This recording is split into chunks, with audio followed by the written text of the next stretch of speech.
仮面ライドアギト Right about week day 4, and I have ruined all of your predictions. Yep, I know a lot of you are seeing a pattern forming and thought Hibiki was going to be next, but you know what? I can't have you guys anticipating what I do. So here we are back in the year 2001 with the Agito Belt, otherwise known as the Altar Ring.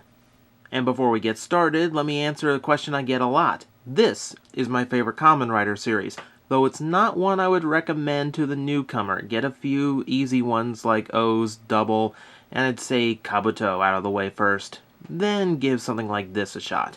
But that's the show. We're here to talk about the toy, and the toy is spectacular. In appearance, at least. I absolutely love the design of this thing. That spiraling gold, really nice gold too. All the molded detail in this.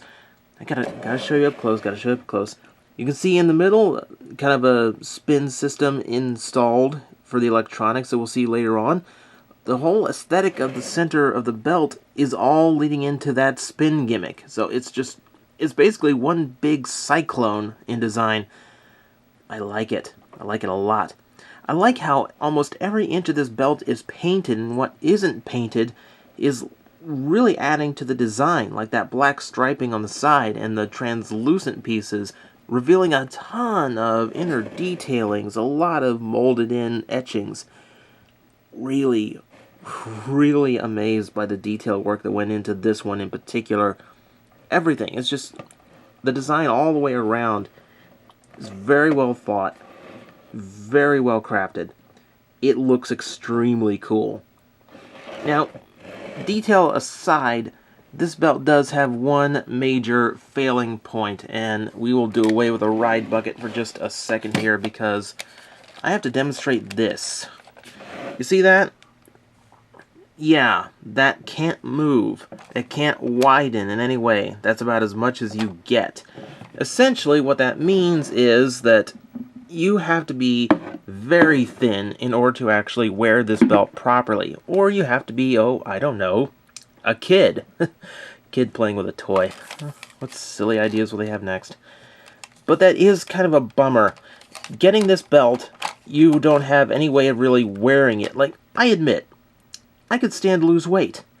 I would have to lose about, I don't know, 3/4 of my body mass and a few ribs in order to fit into this thing. It's just so small around there. It's disappointing that it's that older design that just will not let you wear it. Speaking of older design, it is kind of a beta release as far as which version belt strap it is. This actually has a plastic clasp system, like you'd see on luggage, and kind of a plastic strapping to it, with Agito logos molded in. Well, even the straps get detailing. Okay, so, yeah, I have to love Bandai. Even the back side, check that out. Tons more of that ancient-looking etching in there. Yeah, I love the detail work. Hang on, need the ride bucket. So that is disappointing. Most of the people who watch this video will never be able to fit into one of these. So we can't play with it properly. Let's play with it anyway, though. Let me hit the on switch located over here, and we'll get started.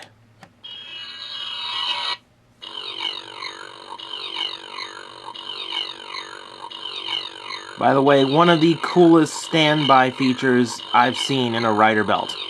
Here's the tricky part. I have to hit both buttons on the sides at the same time in order to activate the proper henshin. It's a little bit tricky. Let's try. Henshin!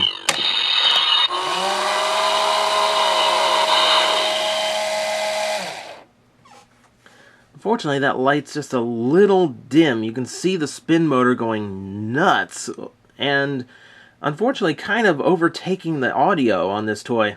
It is a rather loud gimmick. Very cool, though. I mean, I do like the function. It's kind of a throwback to the old riders, where their belt's main function was to spin in the middle. Let me see if I can demo that any better in the dark.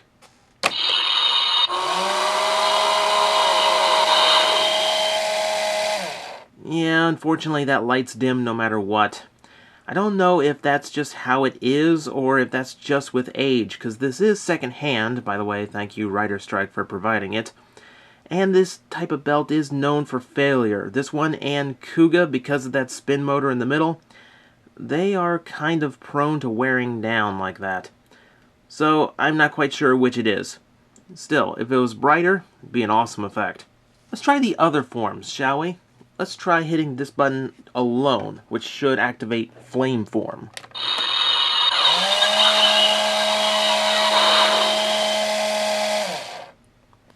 Oh, this one lit up. Unfortunately, the light is still kind of dim.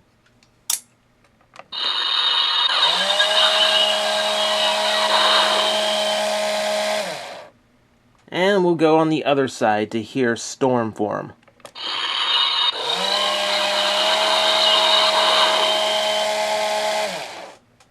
That one actually works better.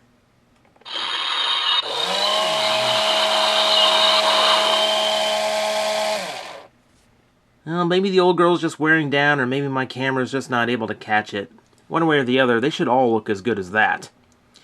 Now here's the other failing point behind this belt. That's pretty much all it does on its own. This was before a lot of the features you see in belts these days got included in. However, that doesn't mean that's all to it. There is a way of upgrading this toy. However, it's not really likely you're going to be able to do it because, well, to be honest, as rare as this belt is, and it's incredibly rare, the upgrade item comes with his shining caliber weapon, which is even harder to come by. But let's just say, for instance, that we actually had the shining caliber on hand, and included would be this off-white and red ring to make the belt look like burning form. Let's say it, I don't know, let's just say it looks like this. So if we actually did have this piece, we could actually attach it to the front of this belt, hitting this little button, which you've probably noticed by now, and activating an extra henshin noise and light up effect. Now, if we had the real thing, it would snap on just like that. It would end up looking like the burning or shining form belt, and then, if we had the real thing, we could hit both of these buttons at the same time and unlock one last final henshin.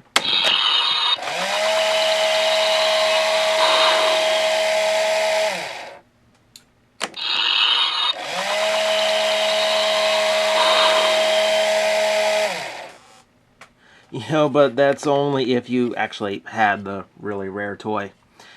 Ah, well, we can dream, can't we? And a quick little bonus before we go. Turns out this toy actually has 2 battery compartments. 2 AA's in here, 2 AA's in here. And you would think it would take all 4 to power this belt completely.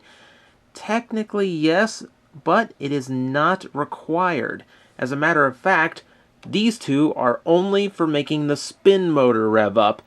These 2 are only for making the lights and sounds work.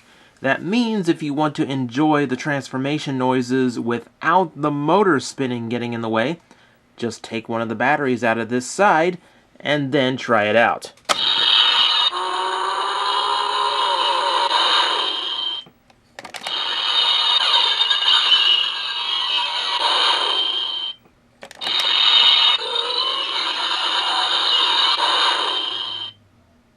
And apparently my lights do work. They just don't want to work when spinning. I wonder if that's universal or not. Someone tell me. So that is your DX Agito Belt. All in all, the effects on it, well, if the lights were working properly, would be absolutely phenomenal. And I do really dig the design of it. However, I would only recommend it to the most hardcore of hardcore Agito fans. The resale value on these things is absolutely insane. By far the most expensive belt I'll be reviewing this week.